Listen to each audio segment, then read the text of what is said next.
The cafeteria doors slammed shut with a metallic clang that echoed through Madison High School at exactly 12:15 p.m. 16-year-old Hannah Foster found herself surrounded by Tyler Brooks and his crew. Their sneering faces, forming a human wall between her and any possible escape route. What started as another lonely lunch for the scholarship student was about to become a defining moment that would shake the entire school's power structure to its core. But none of them knew that Hannah's father, a man with a very particular set of skills from his military past, was already on his way to pick her up early for a doctor's appointment. Hannah Foster had only been at Madison High for 3 weeks, but it felt like 3 years. The move from small-town Indiana to this wealthy Chicago suburb had been her mother's idea, a fresh start after the divorce. A chance for better opportunities with Hannah's academic scholarship to one of the state's most prestigious schools, but what looked like opportunity on paper had become a daily nightmare. In reality, the cafeteria at Madison High was nothing like the cramped, friendly lunchroom at her old school. This was a sprawling food court that could rival any upscale mall, complete with different stations, offering everything from sushi to artisanal pizzas.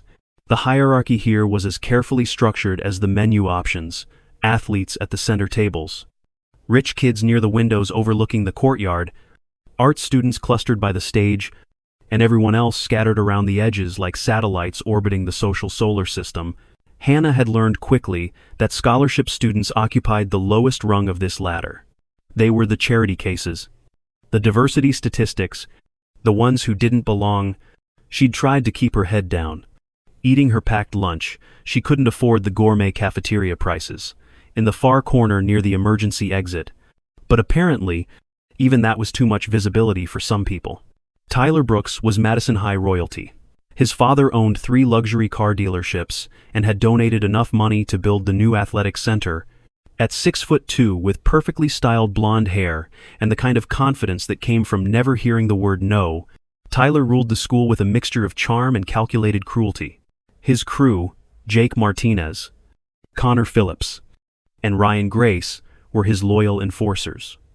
Each from wealthy families who'd grown up together in the same gated community. The trouble had started small. Snide comments as Hannah passed in the hallway, accidentally knocked books, whispers about her secondhand designer knockoff backpack and discount store clothes. She'd handled it all with quiet dignity, remembering her mother's words. Kill them with kindness. Baby, show them you're better than their petty games. But today was different. Today, Tyler had decided to make an example. It started when Hannah had unknowingly sat at what Tyler considered his table during the previous week's early morning study hall. The cafeteria had been nearly empty, and she'd simply chosen a spot with good lighting to finish her calculus homework. When Tyler arrived and found her there, he'd made a scene, loudly proclaiming that certain people needed to learn their place. Hannah had quietly gathered her things and moved, but the damage was done. She'd challenged his territory, however, unintentionally. Since then, the harassment had escalated. Her locker had been vandalized with permanent marker. Know your place, scrawled in thick black letters. Someone had created a fake social media account in her name, posting embarrassing photoshopped images.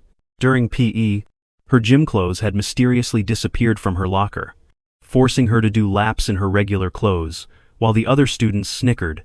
Hannah had reported the incidents to her guidance counselor, Mrs. Patterson, but the response was always the same.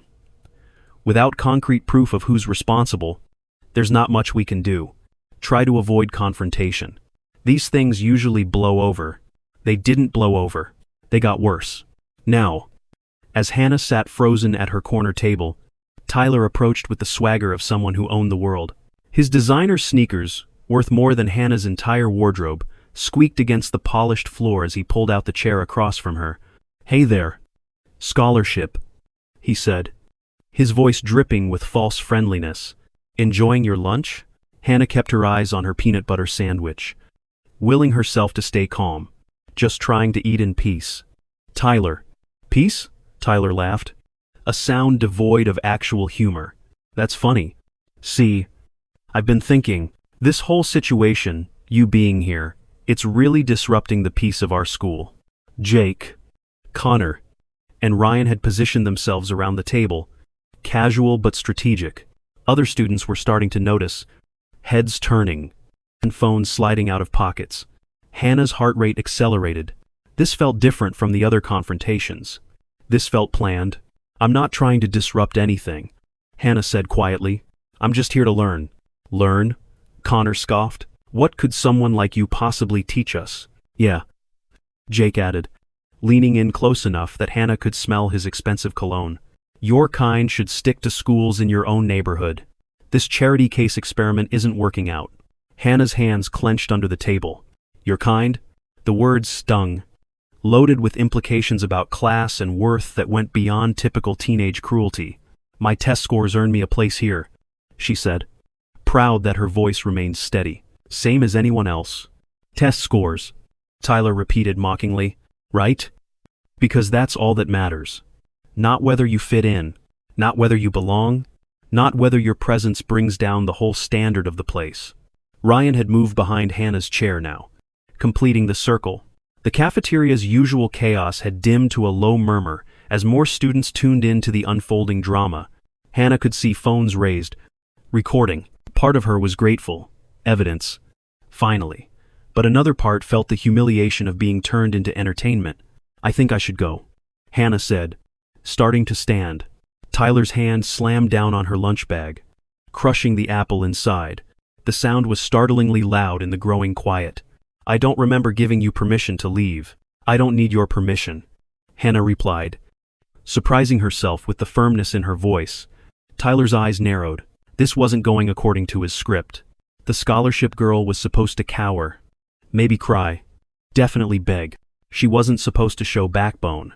"You know what your problem is?" Tyler stood, towering over her. "You don't understand the natural order of things. Some people are born to lead, to succeed, to matter. And some people," he gestured dismissively at Hannah, "are born to serve coffee to the first group. The sooner you accept that, the easier your life will be." The cafeteria was dead silent now, except for the hum of the vending machines. Hannah stood slowly, maintaining eye contact with Tyler despite the trembling in her legs. "My mother serves coffee," she said clearly. "She works 2 jobs to pay our rent. She's worth 10 of you." Tyler's face flushed red. Nobody talked back to Tyler Brooks. Nobody. "Grab her bag," he ordered Ryan. Before Hannah could react, Ryan had snatched her backpack. Jake and Connor moved closer, blocking any escape route. Tyler unzipped the bag and dumped its contents onto the floor. Textbooks, notebooks, the calculator she'd saved for months to buy, personal items scattering across the tiles. "Oops," Tyler said with mock concern. "How clumsy of me. Better pick that up. Don't want the janitor, probably another relative of yours, to have extra work." Hannah's face burned, but she held her ground. "Pick it up yourself." The tension in the cafeteria was electric. Someone whispered, "Oh shit." Others held their breath, waiting to see how Tyler would handle this unprecedented defiance. Tyler's mask of controlled cruelty slipped, revealing something uglier underneath. "Jake? Connor, help our friend here understand proper behavior." The 2 boys moved toward Hannah, who backed up until she hit the wall. Her mind raced, calculating options. The nearest teacher was Mr. Howe Rodriguez, monitoring the far side of the cafeteria, seemingly oblivious to the drama. The main doors were blocked. The emergency exit was close, but would set off an alarm. "Don't touch me," Hannah warned, hating how her voice shook. "Or what?" Jake sneered. "You'll report us? Get your mommy to complain?" "Oh wait, she's too busy serving lattes to care." Connor reached for Hannah's arm. She jerked away, but there was nowhere to go. The wall was cold against her back, the fluorescent lights harsh overhead, the smell of cafeteria food suddenly nauseating. "Last chance," Tyler said. "Pick up your stuff. Apologize for existing in our space. And maybe we'll let this be a lesson instead of something worse." Hannah lifted her chin. "No." Tyler nodded to his friends. "Hold her." What happened next would be debated in whispered conversations for weeks. Jake and Connor grabbed Hannah's arms while Ryan swept her remaining lunch off the table. Her water bottle hit the floor, spilling across the tiles. Students gasped, some calling out in protest, but no one physically intervened. "Let go," Hannah struggled against their grip, panic rising in her throat. Tyler picked up Hannah's calculus textbook, a used copy she'd bought online, carefully covered in protective plastic. You know what? I don't think you need this anymore. Scholarship's over. Charity case. He raised the book, and for a terrifying moment, Hannah thought he was going to hit her with it. Instead, he ripped pages out, one by one, letting them flutter to the floor like snow. Stop, Hannah's voice cracked. That book had cost her $40. Money her mother had scraped together. Please. Stop. Please? Tyler mimicked her voice. Now you're begging? Too late for that? The main cafeteria doors burst open with such force they slammed against the walls. Everyone turned, expecting to see a teacher or administrator. Instead, a man strode in, 6'4", built like a linebacker despite being in his 40s, wearing faded jeans and a work shirt with Foster construction embroidered on the pocket. Hannah's father, Marcus Foster, had arrived. The temperature in the room seemed to drop 10 degrees. Marcus didn't run, didn't shout. He walked with the controlled purpose of someone who'd faced down much worse than teenage bullies in his 3 tours in Afghanistan. His eyes swept the scene, his daughter pinned against the wall, her belongings scattered, the torn textbook in Tyler's hands. Let her go. Each word was pronounced with military precision. Jake and Connor released Hannah immediately, stepping back as if her arms had turned to fire. Tyler, however, stood his ground, either too proud or too stupid to recognize the danger he was in. And you are? Tyler asked, attempting to maintain his air of superiority. The father of the girl you're assaulting? Marcus moved closer, and several students scrambled out of his path. Also, someone who's about to teach you a lesson your daddy's money should have paid for years ago. Is that a threat? Tyler pulled out his phone. I'll call the police. You can't just come in here and call them. Marcus smiled, but it didn't reach his eyes. Explain how I walked in on you and 3 other boys physically restraining my minor daughter. I'm sure they'll be very interested in that. Along with this video evidence, he gestured to the dozens of phones still recording. Battery, assault, theft, destruction of property. Your father's lawyers are good, but they're not that good. For the first time since Hannah had met him, Tyler Brooks looked uncertain. He glanced around, suddenly aware that his audience wasn't looking at him with admiration anymore. They were looking at him like he was the villain in this story, which, Hannah realized, he always had been. It was just a joke. Chulo stammer. Funny joke. Marcus bent down and picked up one of Hannah's notebooks, smoothing out the pages. Here's another joke. I've got a meeting with Principal Morrison in exactly 10 minutes. See, I came to pick up Hannah for a doctor's appointment. But imagine my surprise when I couldn't find her in the attendance office. Even more surprising when a nice young lady in the hallway told me I might want to check the cafeteria, said something was going down with my daughter. He straightened, notebook in hand, and fixed Tyler with a stare that had made trained soldiers flinch. Now, we can handle this 2 ways. Option 1. You and your friends clean up every single item you threw on this floor. You apologize to my daughter, a real apology, not some half-assed mumble. You pay for the textbook you destroyed, and you never ever come within 50 feet of her again. Option 2. We go to Principal Morrison right now. I file police reports, and we let the legal system sort out your future. Your choice. The cafeteria held its collective breath. Tyler's face had gone from red to pale, his usual confidence evaporating under Marcus's unwavering gaze. Jake, Connor, and Ryan had already started backing away, clearly wanting no part of whatever came next. Tyler, Jake hissed, just do it. Man, my father will, Tyler began. Your father will what? Marcus interrupted. Buy your way out of consequences again? Not this time. See, I did some research on you. Tyler Brooks. 3 previous incidents at your old school before your dad donated a new library wing. 2 restraining orders from female students that mysteriously disappeared. A sealed juvenile record that I'm betting contains more of the same. Your dad's money has been cleaning up your messes for years. But that ends today. Tyler's mouth opened and closed like a fish out of water. Around them, students were murmuring, phones still recording every second. Someone had even started a live stream that was rapidly gaining viewers. The textbook cost $78 new, Hannah said quietly. It was the first time she'd spoken since her father arrived. I bought it used for 40. Marcus nodded. 78 it is. Plus tax. Call it 90 for the emotional distress. That's extortion, Tyler protested. No, Marcus corrected calmly. Extortion is using your wealth and position to terrorize a 16-year-old girl who just wants to get an education. What I'm doing is called consequences. Principal Morrison chose that moment to arrive, followed by 2 security guards and several teachers. The crowd of students parted like the Red Sea as the adults surveyed the scene. Hannah's belongings scattered everywhere. Torn pages littering the floor. Tyler and his crew looking guilty as sin, and Marcus Foster standing in the middle of it all, like an immovable mountain. What's going on here? Principal Morrison demanded. Before Tyler could spin his version, a dozen students thrust their phones forward. We got it all on video. Principal Morrison. They attacked her. It's been going on for weeks. They held her against the wall. The principal's face grew grimmer with each shout. He looked at Tyler. Then at Hannah. Then at Marcus. Mr. Foster, I presume? We spoke on the phone last week about Hannah's concerns. We did. Marcus confirmed.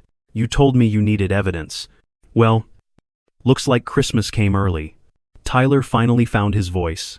Principal Morrison. This is all a misunderstanding. We were just talking and, save it? Brooks. Principal Morrison's voice was tired. Security. Please escort Mr. Brooks and his friends to my office. Mr. Foster. Hannah. Please join us. The rest of you? Lunch is over. Clear out. As security moved toward them, Tyler made one last desperate play. You don't know who you're messing with? He told Marcus. My father owns half this town. We'll bury you. Marcus actually laughed. A deep, genuine sound that seemed to surprise everyone, including Hannah. Son, I've been threatened by Taliban warlords, IED experts, and people who actually knew how to fight. You think your daddy's car dealership money scares me? I've faced real monsters. You're just a spoiled brat who's about to learn that actions have consequences. He put his arm around Hannah's shoulders. Gentle, despite his size. You okay, baby girl? Hannah nodded, tears finally spilling over, now that the immediate danger had passed. I'm sorry you had to come deal with this. Dad, never apologize for other people's cruelty. Marcus said firmly. You stood up to them. You showed more courage than anyone else in this room. I'm proud of you. As they followed Principal Morrison out of the cafeteria, leaving Tyler and his crew to be escorted by security, Hannah could hear the buzz of conversation exploding behind them.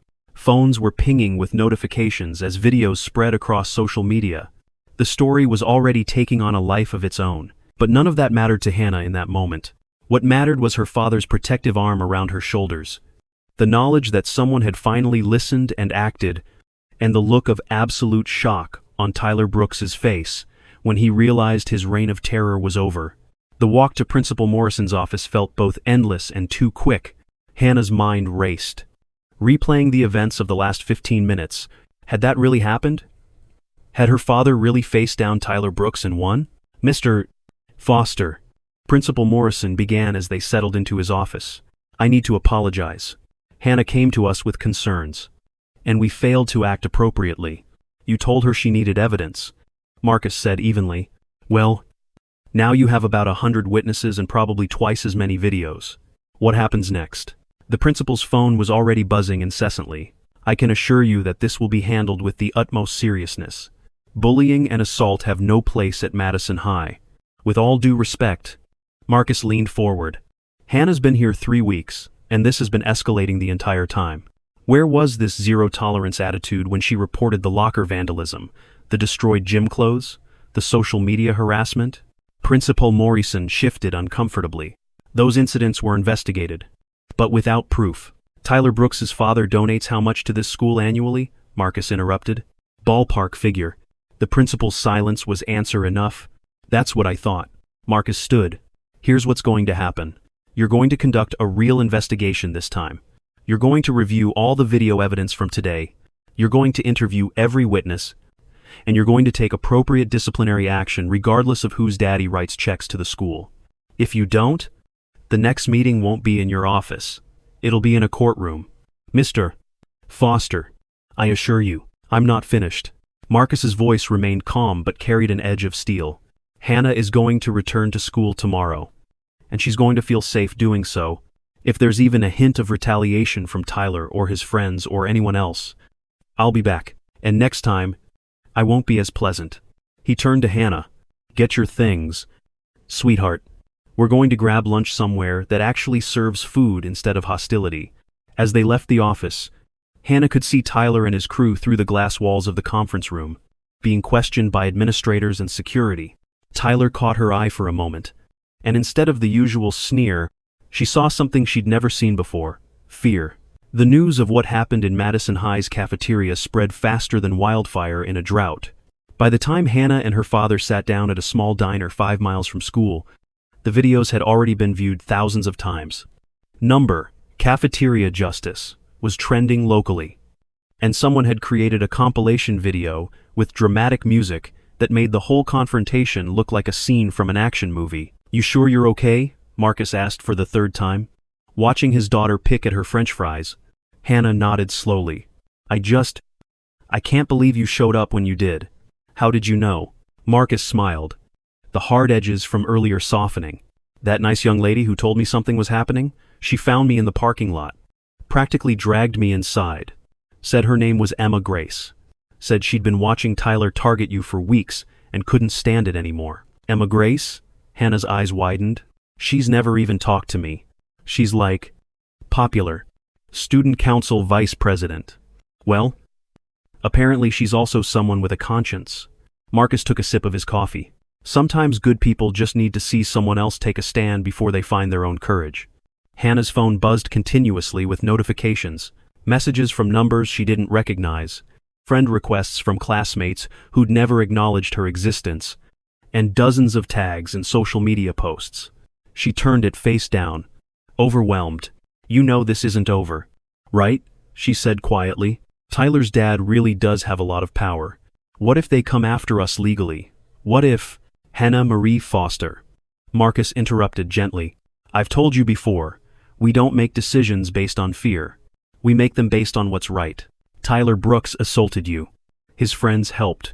They've been terrorizing you for weeks. If his daddy wants to make this a legal matter, let him. Truth is a powerful weapon.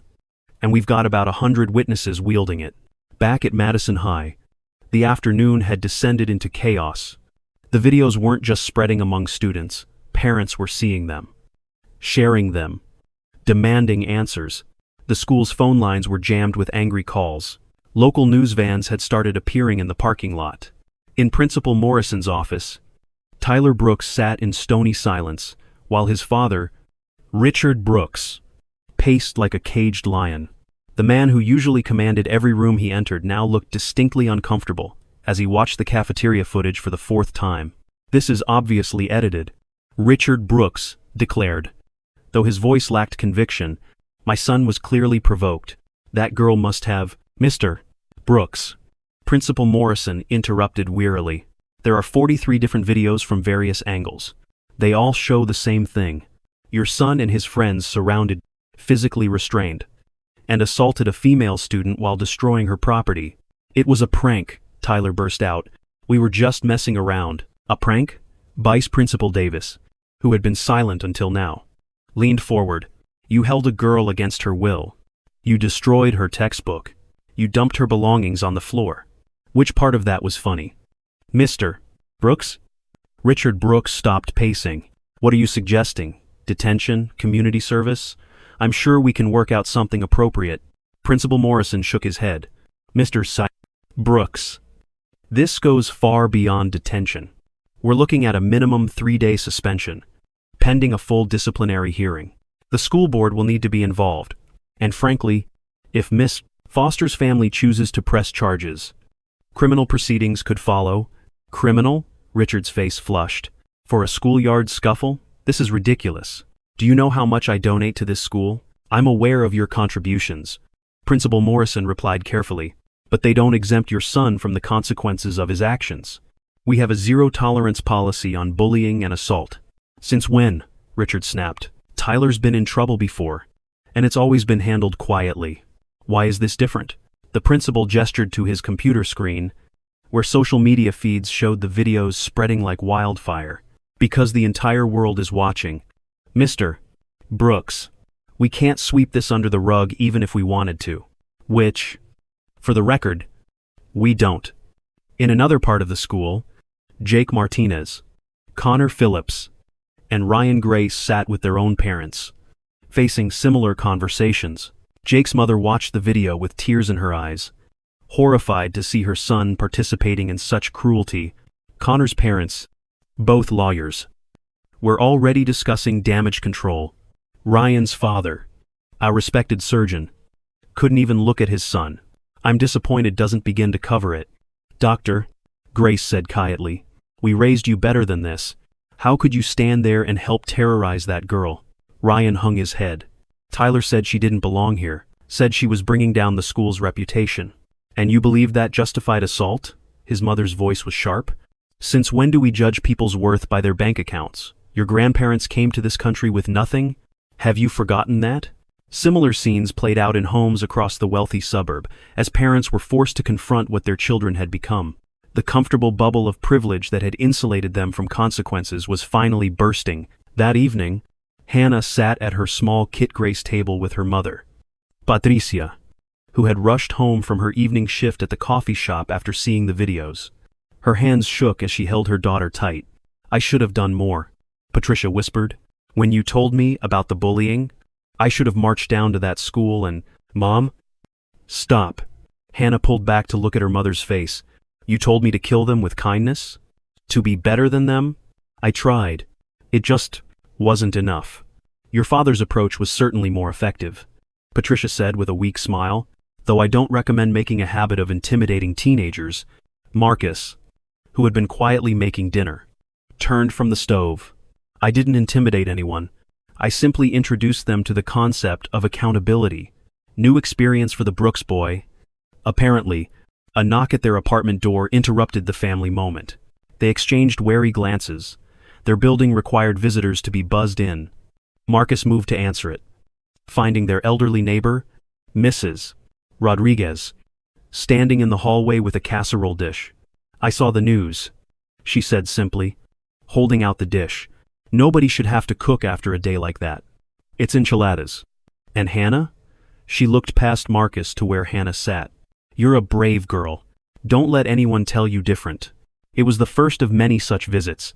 As the evening wore on, neighbors they'd barely spoken to in the 3 months since moving in stopped by with food, words of support, and stories of their own experiences with bullying and standing up to power. The working-class community that Tyler Brooks had sneered at showed more grace and solidarity than Hannah had experienced in 3 weeks at her prestigious school. The next morning, Hannah stood in front of her bathroom mirror, steeling herself for the return to Madison High. Her father had offered to let her stay home, but she refused. Running would only validate Tyler's belief that she didn't belong. Ready? Marcus asked from the doorway. He'd taken the day off work to drive her to school and be available if needed. Hannah nodded, then paused. Dad? Yesterday in the cafeteria? Were you really not scared? Tyler's dad could cause problems for your business. For us. Marcus walked over and put his hands on his daughter's shoulders. Baby girl, I learned something in the military. Bullies are the same everywhere. They rely on fear to maintain power. The second someone stands up to them without fear, their whole world crumbles. Was I scared? No. I was angry. There's a difference. What if there's retaliation? Then we deal with it. Together, like we always do. The scene at Madison High was surreal. News vans lined the street. Parents clustered in the parking lot, some holding signs demanding action against bullying. A group of students had organized an impromptu support rally near the main entrance, holding signs that read, "We stand with Hannah, and bullying stops now." Emma Grace was at the forefront, her usual perfect composure replaced with fierce determination. When she spotted Hannah getting out of her father's truck, she rushed over. "I'm so sorry I didn't do more sooner," Emma said in a rush. "I watched Tyler target people for years, but I was always too scared to really intervene. When I saw them cornering you yesterday, something just snapped. I had to get help." "You did help?" Hannah assured her. "You got my dad. That's everything. As they walked toward the entrance, more students approached. Some offered apologies for not intervening sooner. Others shared their own stories of Tyler's bullying. A freshman boy showed Hannah old messages where Tyler had extorted lunch money from him. A junior girl revealed that Tyler had spread rumors about her when she rejected his advances. "We're organizing," Emma explained as they navigated the crowded hallway. "A group of us are meeting with the school board tonight to demand real anti-bullying policies. Not just words on paper, but actual enforcement. Will you come?" Hannah hesitated. 3 weeks ago, she would have wanted nothing more than to blend into the background. But that strategy had failed spectacularly. Maybe it was time for a different approach. "I'll be there," she said. The day progressed strangely. Tyler and his crew were notably absent, suspended pending the disciplinary hearing. Teachers who had previously ignored Hannah's presence now went out of their way to check on her. Students who had never acknowledged her existence suddenly wanted to sit with her at lunch. "It's weird, right?" Hannah said to Emma as they sat in the same cafeteria where everything had exploded 24 hours earlier. "Yesterday I was invisible. Today everyone wants to be my friend." Emma nodded thoughtfully. "People are sheep sometimes. They follow whoever seems strongest. Tyler projected strength through fear and money. Your dad showed them what real strength looks like. Now they're recalibrating. But I don't want followers." Hannah protested. "I just wanted to be left alone to get my education." "I know, but sometimes we don't get to choose our moments. Sometimes they choose us." Emma paused, then added, "Tyler made you a symbol when he targeted you. Now you get to decide what that symbol represents." That afternoon, Hannah discovered that someone had cleaned her vandalized locker and left a new calculus textbook inside, a brand new one, still in its wrapping, with a note, "From those of us who should have spoken up sooner, welcome to Madison High." For real this time. The school board meeting that evening was standing room only. Parents, students, teachers, and community members packed the auditorium. Hannah sat in the front row with her parents, Emma, and the growing group of students ready to demand change. The board members looked uncomfortable as they faced the crowd. These were people used to quiet meetings about budgets and curriculum, not passionate crowds demanding accountability. "We've called this emergency session to address the events at Madison High School." The board president began. "We want to assure the community that we take these matters seriously." "You've been taking Tyler Brooks's money seriously for years," someone shouted from the back. "What about taking student safety seriously?" The president held up his hand for quiet. "Please, let's maintain order. We've invited several people to speak tonight." Starting with Hannah Foster. Hannah's legs felt like jelly as she approached the microphone. The room fell silent. Hundreds of eyes on her. She could see Richard Brooks in the back, his face a mask of barely contained fury. But she also saw her father's encouraging nod, her mother's proud smile, and Emma's thumbs up. 3 weeks ago, I arrived at Madison High with hope. Hannah began, her voice starting soft but growing stronger. I'd earned an academic scholarship to what I thought was an incredible school. I knew I'd be different, a working-class kid in a wealthy environment. But I believed that education was the great equalizer, that merit mattered more than money. She paused. Looking directly at the board members, I was wrong. From day one, I was reminded that I didn't belong. Not by everyone. There are good people at Madison High. But by those who've been allowed to turn privilege into a weapon. Hannah detailed the escalation of harassment, the vandalism, the threats, the previous complaints that went nowhere. She kept her voice steady, factual, letting the truth speak for itself. Yesterday's assault wasn't an isolated incident. It was the culmination of a system that values donations over dignity, reputation over rights. Tyler Brooks didn't suddenly decide to attack me. He'd been taught through years of avoided consequences that he could do whatever he wanted to people like me. She turned to face the crowd. But he was wrong about something crucial. He said I didn't belong at Madison High. The truth is, cruelty doesn't belong at Madison High. Bullying doesn't belong at Madison High. A system that protects predators while silencing victims doesn't belong at Madison High. The auditorium erupted in applause. Hannah returned to her seat on shaking legs, her father squeezing her shoulder proudly. Speaker after speaker followed. Emma Grace presented a petition with over 800 signatures, demanding comprehensive anti-bullying policies. Teachers testified about pressure to overlook certain students' behavior. Parents shared stories of their children being targeted. The evidence was overwhelming. When Richard Brooks finally took the microphone, the room grew tense. He was a powerful man used to getting his way, and everyone knew it.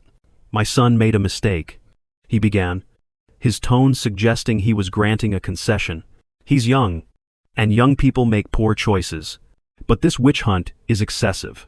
We're talking about ruining a boy's future over a schoolyard incident." "A schoolyard incident?" Patricia Foster stood up, surprising everyone, including Hannah. She was still wearing her coffee shop uniform, having come straight from work. "Mr. Brooks, your son physically assaulted my daughter. He destroyed her property. He's been terrorizing her for weeks. That's not a schoolyard incident. That's a pattern of criminal behavior that you've enabled. I don't think you understand who you're talking to." Richard Brooks said coldly, "I understand perfectly." Patricia's voice was steel. "I'm talking to a man who thinks his money makes his son untouchable. Well, I've got news for you. I work 2 jobs to keep a roof over our heads. I serve coffee to people like you every morning. People who look through me like I'm furniture. But I'm also a mother. And nobody, I don't care how rich they are, gets to hurt my child without consequences." The crowd erupted again, this time with people on their feet. Richard Brooks stood frozen, clearly not used to being challenged so publicly, especially not by someone he considered beneath him. The board president gavelled for order. "Thank you all for your input. The board will now deliberate in closed session." The weight felt eternal. Hannah sat between her parents, drawing strength from their presence. Around them, the crowd buzzed with nervous energy. Would the board have the courage to act, or would money win again? 90 minutes later, the board returned. The president looked grave as he addressed the room. "After careful consideration of the evidence presented, the board has made the following decisions. First, we are implementing a comprehensive anti-bullying policy with mandatory reporting and clear consequences. This policy will apply to all students, regardless of their family's contribution to the school." The crowd stirred, hopeful but wary. Second, we are creating an independent review committee to investigate all bullying complaints, removing the potential for conflicts of interest. Third, regarding the specific incident involving Tyler Brooks, Jake Martinez, Connor Phillips, and Ryan Grace, the board supports the administration's recommendation for extended suspension and mandatory counseling should criminal charges be filed. We will cooperate fully with law enforcement. The auditorium exploded. Some cheered. Others protested, mostly parents of the accused boys. Richard Brooks stormed out, his face thunderous, already pulling out his phone, presumably to call his lawyers. "Furthermore," the president continued, raising his voice over the noise, "we want to commend Hannah Foster for her courage in coming forward. Her bravery has exposed systemic failures that we must address, effective immediately. We're also establishing a scholarship fund specifically for students who demonstrate exceptional courage in standing up for what's right. The first recipient will be Miss Foster, whose academic scholarship will be supplemented to cover all additional expenses." Hannah gasped, tears flowing freely now. She hadn't asked for this, hadn't expected it. Around her, the crowd was on its feet, applauding.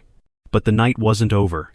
As people began to file out, Tyler Brooks appeared in the doorway.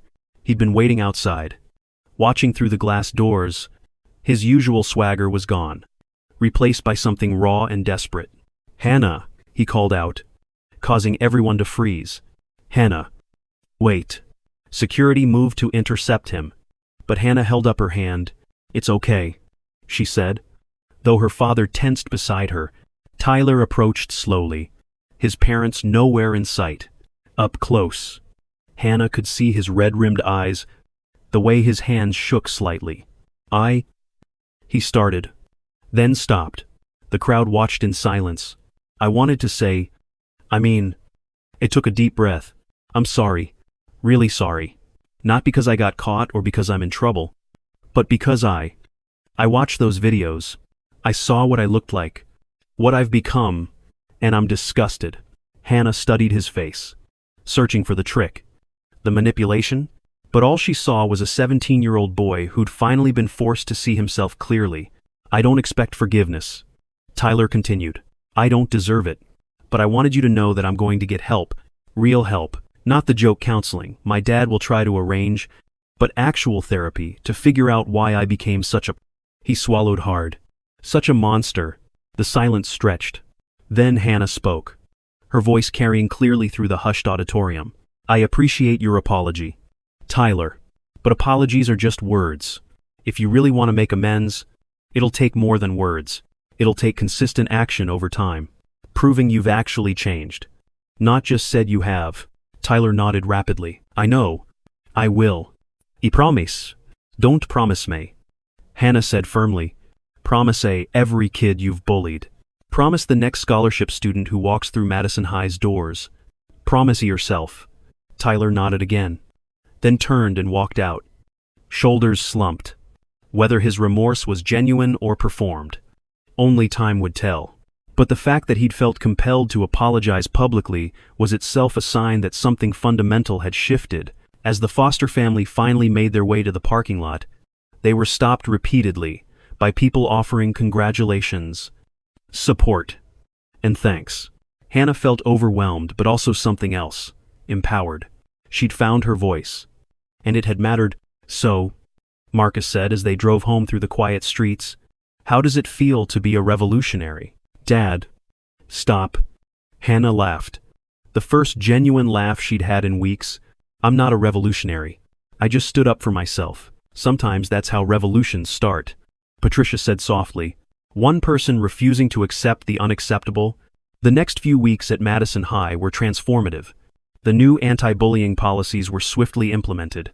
A peer support group was established, led by Emma, Grace, and Hannah. The culture of fear that had allowed Tyler and others like him to terrorize students began to crumble. Tyler himself remained suspended, but true to his word. Entered intensive therapy. His friends faced their own reckonings. Jake's parents pulled him from Madison High entirely, enrolling him in a military academy. Connor did his suspension and returned, chastened and quiet. Ryan surprised everyone by joining the peer support group, becoming an advocate against bullying. "I stood there and let it happen," Ryan said during one meeting. "I was so afraid of becoming a target myself that I became something worse, an enabler. I can't undo that, but I can make sure I never let it happen again." Hannah's story spread beyond Madison High, beyond their suburb. Local news coverage led to national interest. She received letters from students across the country sharing their own experiences, thanking her for showing them that standing up was possible. One letter particularly touched her, from a girl in Texas.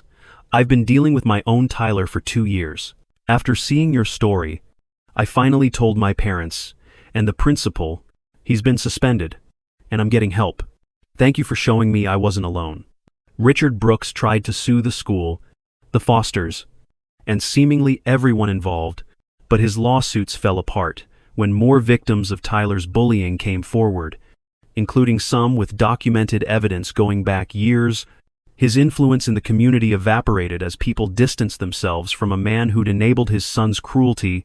6 months later, at Madison High's end-of-year assembly, Hannah stood before her peers once again. But this time, she wasn't there as a victim or even as an accuser. She was there as the recipient of the first annual Courage in Character Award. "When I started here, I thought courage meant suffering in silence," Hannah said, looking out at the sea of faces. "I thought if I just kept my head down, if I just endured, eventually things would get better. I was wrong. Courage isn't silence. Courage is speaking truth even when your voice shakes. Courage is standing up not just for yourself, but for everyone who comes after you." She paused, finding her parents in the crowd, her father's proud smile, and her mother's tears of joy giving her strength. "Tyler Brooks thought I didn't belong here because my family doesn't have money. But belonging isn't about bank accounts. It's about character. It's about treating every person with dignity. It's about using whatever privilege you have, and we all have some, to lift others up, not tear them down." The standing ovation lasted 5 full minutes. But perhaps more importantly, in the months that followed, Madison High's bullying incidents dropped by 70%. The peer support group grew to over 100 members, And every new student who walked through those doors found a community ready to embrace them. Regardless of their background, Tyler Brooks eventually returned to school, a different school, in a different state, where he could start fresh. He sent Hannah one more letter. 6 months after the cafeteria incident, Hannah, I know I have no right to contact you, but I wanted you to know that I'm keeping my promise. I volunteer at a youth center now, working with kids who remind me of who I used to be. I tell them my story, the real story, where I'm the villain, and try to help them choose a different path. I don't know if I'll ever fully atone for the pain I caused, but I'm trying. You changed my life by refusing to let me destroy yours.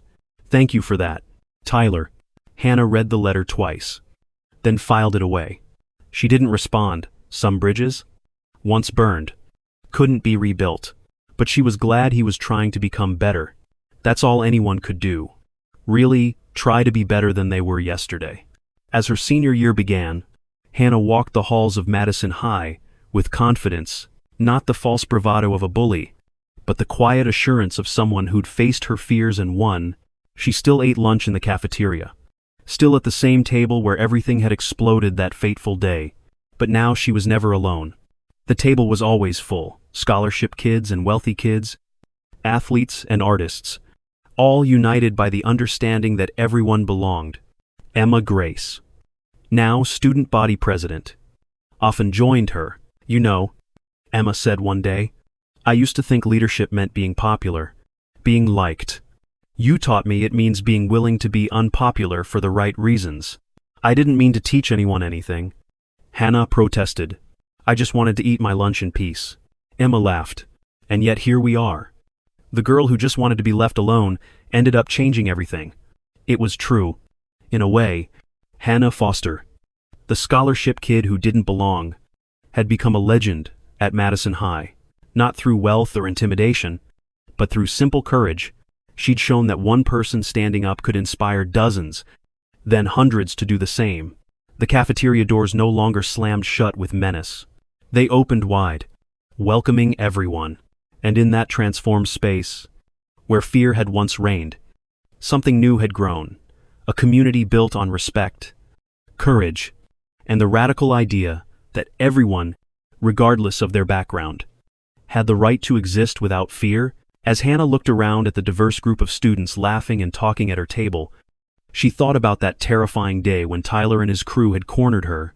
It had been the worst day of her life, but also, in a strange way, the best, because it had forced her to find her voice, and in finding her voice, she'd helped others find theirs. The revolution, as her father had called it, was complete, not through violence or revenge, but through the simple, powerful act of refusing to be silenced. And in the end, that was the greatest victory of all. Not defeating Tyler Brooks, but creating a world where future Tyler Brooks would never be allowed to flourish. The legend of the cafeteria showdown lived on, retold to each new class of students, but more importantly, the lessons lived on. Courage is contagious. Standing up for others matters. And sometimes, the people who think they own the world just need to meet someone who isn't afraid to show them they don't.